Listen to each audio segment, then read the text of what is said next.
Le mot évangile désigne souvent l'un des 4 textes du Nouveau Testament. Paul nous rappelle aujourd'hui que ce mot est bien plus précis. Il n'y a pas 4, mais un seul évangile, celui du Christ. Nous avons l'occasion de lire chaque jour un passage de l'évangile. Celui de Saint Luc, aujourd'hui, veut témoigner de la foi chrétienne.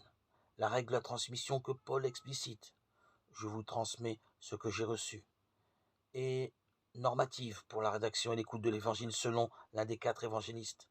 Luc rapporte ce récit de pêche pour permettre aux personnes qui veulent bien le recevoir d'être confirmées dans la foi et envoyées à leur tour comme témoins. Un détail textuel aide à éclairer cette dynamique qui nous concerne tous. En effet, la première attitude des disciples est de se jeter aux pieds du maître qui vient d'enseigner avec autorité.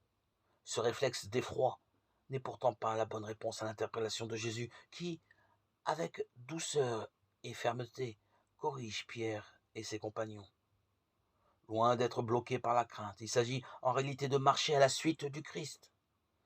La brûlure de la parole dont parle la première lecture n'est certainement pas l'immobilité de la peur, mais l'appel à avancer dans l'histoire.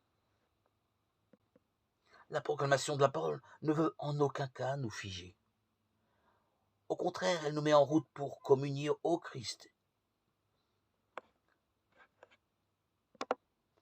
Elle s'ouvre à nous pour que nous soyons témoins de la résurrection. Aujourd'hui, à qui vais-je transmettre l'évangile? Jésus confie une grande mission à Simon, faire connaître le message d'amour de Dieu à tous, sans hésiter. Simon et ses amis laissent leur travail et suivent Jésus. Quand nous décidons de faire confiance au Seigneur, le résultat est toujours là et surprenant.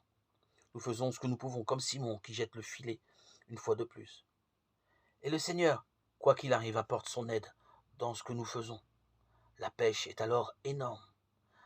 Jésus a besoin de nous pour agir. Et comme à Simon et ses amis, il nous donne l'audace de le suivre. Il nous arrive quelquefois d'être découragés quand notre travail ne donne pas de bons résultats. Demandons l'aide de Jésus avec confiance. Oui, Seigneur Jésus, nous avons confiance en toi. Nous savons que tu es là, présent dans nos difficultés et nos soucis qui ne sont que passagers.